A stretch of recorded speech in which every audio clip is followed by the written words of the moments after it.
আসসালামু আলাইকুম everyone, welcome back to my channel. আজকে আপনাদের সাথে আমি কনডেন্স মিল্ক দিয়ে পুডিং বানানোর রেসিপিটা শেয়ার করব। আশা করি আপনাদের কাছে ভালো লাগবে। আমি এখানে 3টা ডিম নিয়েছি আর 1 কাপ নিয়েছি লিকুইড মিল্ক আর একটা ক্যান নিয়েছি কনডেন্স মিল্কের। প্রথমে আমি একটু ক্যারামেল বানিয়ে নিব, সেই জন্য 3 টেবিল চামচ চিনি দিয়ে দিলাম একটা পাত্রের মধ্যে। সামান্য পরিমাণ পানি দিয়ে চিনিটাকে আমরা ক্যারামেল তৈরি করে নিব। ক্যারামেল বানানোর সময় কোনো চামচ বা কাঠি ইউজ করা যাবে না। পাতিলটা ঘুরিয়ে ঘুরিয়ে এভাবে কালার আসা পর্যন্ত অপেক্ষা করতে হবে।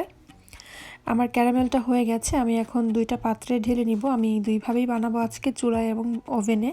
সেই জন্য 2টা পাত্র নিয়েছি আর 2টা পাত্রে আমি ক্যারামেল ঢেলে নিচ্ছি।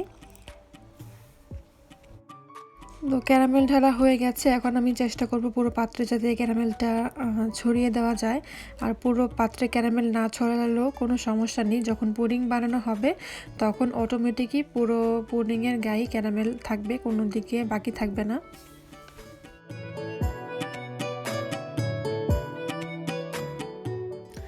এখন আমি একটা পাত্রের মধ্যে লিকুইড মিল্কটা নিয়ে নিচ্ছি। এখন আমি লিকুইড মিল্কের সাথে গরম মশলা অ্যাড করে একটু বলক আনার চেষ্টা করব।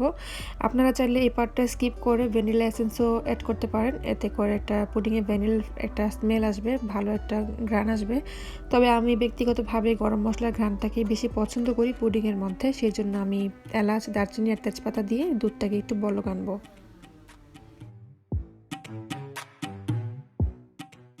তো চুলার মধ্যে আমি পাত্রটা বসিয়ে দিয়েছি আর 3-4 মিনিট ধরে জাল করব। এটাকে ঘন করার কোনো প্রয়োজন নেই, আমি শুধু চাচ্ছি এটার স্মেলটা বের করতে।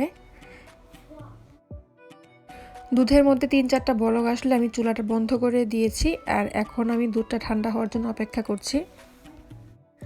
দুধটা ঠান্ডা হতে হতে ওইদিকে আমি একটা মিক্সিং বোলের মধ্যে ডিমগুলোকে ফেটিয়ে নিচ্ছি।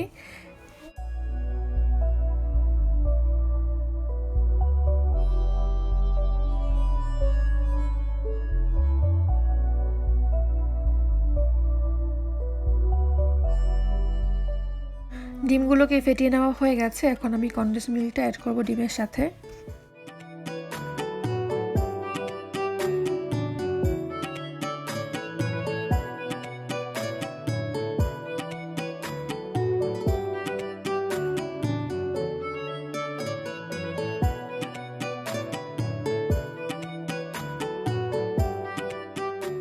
এবারে ডিম আর কনডেন্স মিল্ক একসাথে ভালো করে মিশিয়ে নিচ্ছি।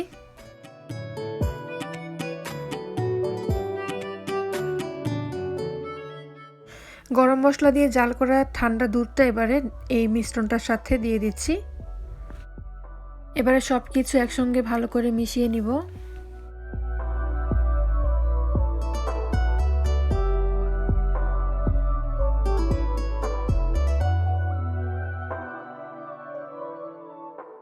এবারে যে 2 পাত্রে পুডিংটা বসাবো সেই পাত্রের মধ্যে আমি এই পুডিংয়ের মিশ্রণটাকে ছেঁকে নিচ্ছি। একটা ছাঁকনির সাহায্যে ছেঁকে তারপরে পুডিংয়ের পাত্রে নিয়ে নিচ্ছি।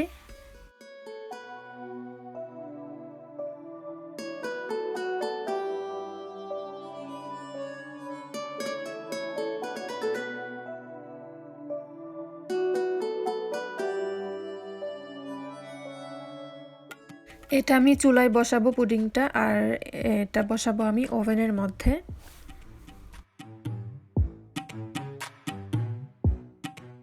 তো চুলায় আমি আগে থেকে পানি গরম করে রেখেছিলাম আর নিচে একটা কাপড় দিয়েছি যাতে বাটিটা বসে থাকে, নড়াচড়া না করে।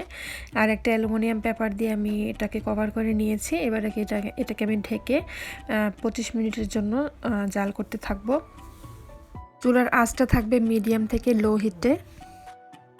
এই পাত্রটাকেও আমি কভার করে নিচ্ছি এটা অ্যালুমিনিয়াম পেপারের সাহায্যে। ওইদিকে আমার ওভেন আছে, প্রিহিট হচ্ছে। আমি ওভেনটাকে 190 ডিগ্রি সেলসিয়াসে এই পুডিংটাকে বেক করব 30 থেকে 35 মিনিট পর্যন্ত। আমি একটা ট্রের মধ্যে পানি নিয়ে নিয়েছি, গরম পানি। এবার এই ট্রেটা আমি ওভেনে দিয়ে দিব আর অপেক্ষা করব পুডিংটা হওয়া পর্যন্ত। 20 মিনিট পর আমার চুলার পুডিংটা আমি চেক করছি এটা হয়েছে কিনা। আমি একটা টুথপিক বসিয়ে দিয়েছি আর এটা একদম ক্লিয়ার হয়ে বের হয়েছে, তার মানে পুডিংটা হয়ে গেছে।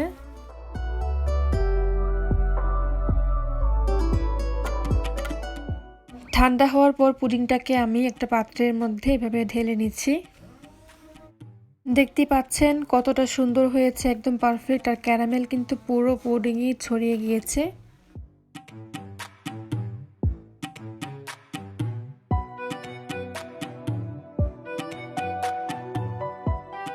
ওভেনে পুডিংটা তৈরি করতে একটু সময়টা বেশি লেগেছে, আমার 30 মিনিটের মতো লেগেছে। আর এই পুডিংটা ঢালার সময় একটু ভেঙে গেছে অসাবধানতায়।